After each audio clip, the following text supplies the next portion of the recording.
Olá a todos e todas, nós estamos nos encontrando virtualmente mais uma vez para agora discutir a primeira semana do PET 1, que no sétimo ano traz como temática geral a relação entre os símbolos e alguns usos desses símbolos no nosso cotidiano, como por exemplo, em palavras e gestos.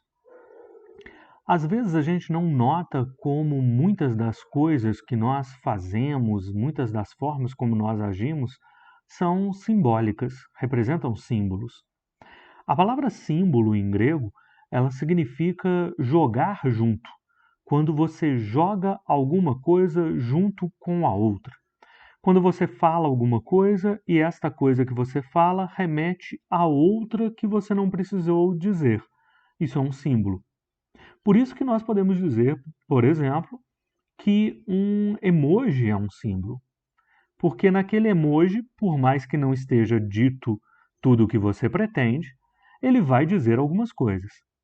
Nem sempre as pessoas vão entender adequadamente o que você quis dizer com o emoji que usou, nem sempre as pessoas vão entender adequadamente o que o símbolo quer dizer. Algumas vezes, o símbolo vai significar coisas diferentes para pessoas diferentes, um mesmo símbolo. Às vezes, o símbolo vai ser atraente para alguns e vai ser repulsivo para outros. Uns vão gostar deste símbolo, outros não vão gostar deste símbolo. Gostar ou deixar de gostar não é o problema.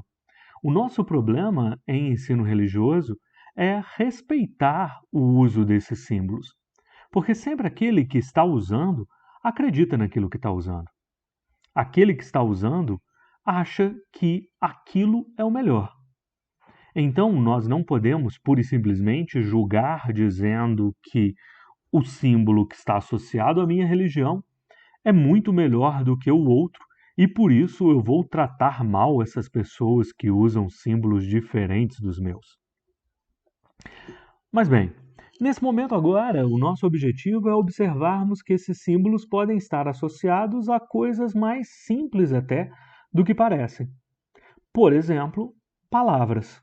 Existem palavras que são simbólicas, que dizem muito, e no contexto religioso isso é muito comum, como por exemplo você utilizar o amém, que vem desde os antigos judeus, passando pelos cristãos e também envolvendo os islâmicos, como uma forma de se relacionar e de aceitar isto que está acontecendo, desejar que aconteça de verdade.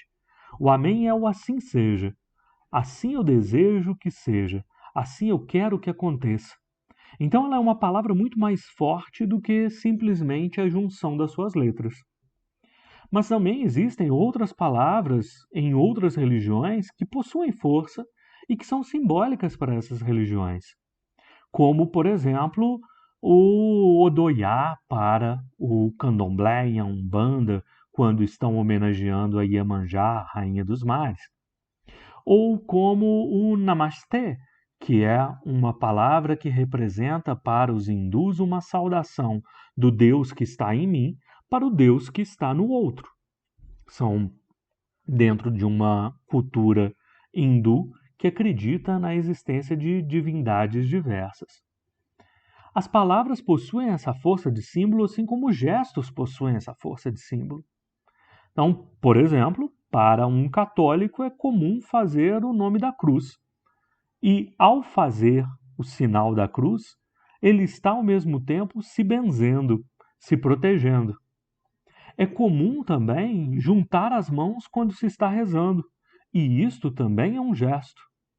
Ajoelhar-se para fazer a genuflexão, o movimento de reverência, o movimento de dizer-se menor do que aquele para quem você está homenageando. Antes ajoelhava-se diante de reis, agora procura se ajoelhar para o sagrado. Mas a forma de ajoelhar às vezes é diferente. Por exemplo, os islâmicos dobram todo o corpo, abaixam até encostar a testa no chão. Isso não é tão comum entre cristãos. Entre budistas, é comum, ao invés do ajoelhar-se, fazer a posição de lótus, que é aquela com as pernas dobradas, como se fossem índiozinhos, né? Como a gente usa aqui. Cada um desses gestos representa muito para aqueles que neles acreditam. Esses gestos podem ser apenas movimentos, podem ser em palavras, podem ser em danças, podem ser em músicas. A palavra pode ser musicada, o gesto pode ser movimentado na dança, e cada uma das religiões vai adaptando estes símbolos, sejam palavras, gestos, danças, músicas, para a sua própria realidade. No nosso contexto aqui, o que nos importa primordialmente é respeitar a toda essa diversidade. Assim, nós vamos trabalhando ao longo desse semestre esta diversidade.